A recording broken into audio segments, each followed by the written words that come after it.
અરબ સાગરમાં સર્જાયેલા low pressure કાલ સુધીમાં ફેરવાશે ડિપ્રેશનમાં. લો પ્રેશર ડિપ્રેશનમાં ફેરવાતા રાજ્યમાં આગામી 7 દિવસ સુધી ભારે વરસાદની હવામાન વિભાગે આગાહી કરી છે. ભારે વરસાદ અને પવન ફૂંકાવાની આગાહીને પગલે માછીમારોને દરિયો ન ખેડવા પણ સૂચના આપવામાં આવી. હવામાન વિભાગની આગાહી મુજબ 7 જિલ્લામાં ગાજવીજ સાથે વરસાદની આગાહી કરાઈ છે. જ્યારે આવતીકાલે સૌરાષ્ટ્રના રાજકોટ, જૂનાગઢ, અમરેલી, ભાવનગર અને ગીર સોમનાથમાં ગાજવીજ સાથે ભારે વરસાદ વરસી શકે છે. જ્યારે દક્ષિણ ગુજરાતના ભરૂચ, નર્મદા, સુરત, તાપી, નવસારી, ડાંગ અને વલસાડમાં પણ ભારે વરસાદની આગાહીને પગલે હવામાન વિભાગે ઓરેન્જ એલર્ટ જાહેર કર્યું છે. સંઘ પ્રદેશ દીવ, દમણ અને દાદરાનગર હવેલીમાં પણ આવતીકાલે ભારે વરસાદનું ઓરેન્જ એલર્ટ જાહેર કરવામાં આવ્યું. તો કાલે કચ્છ, દેવભૂમિ દ્વારકા, પોરબંદર, જામનગર, મોરબી, સુરેન્દ્રનગર અને બોટાદમાં હળવાથી મધ્યમ વરસાદ, જ્યારે બનાસકાંઠા, પાટણ,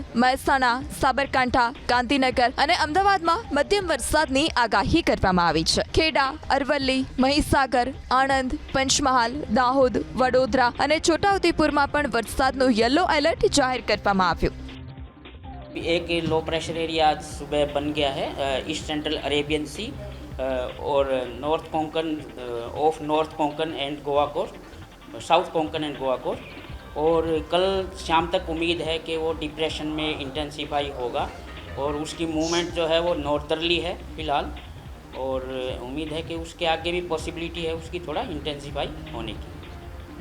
तो उसके प्रभाव से हम अगले 7 दिनों तक गुजरात रीजन में और सौराष्ट्र कच्छ में हैवी रेन दे रहे हैं आइसोलेटेड प्लेसेस पे.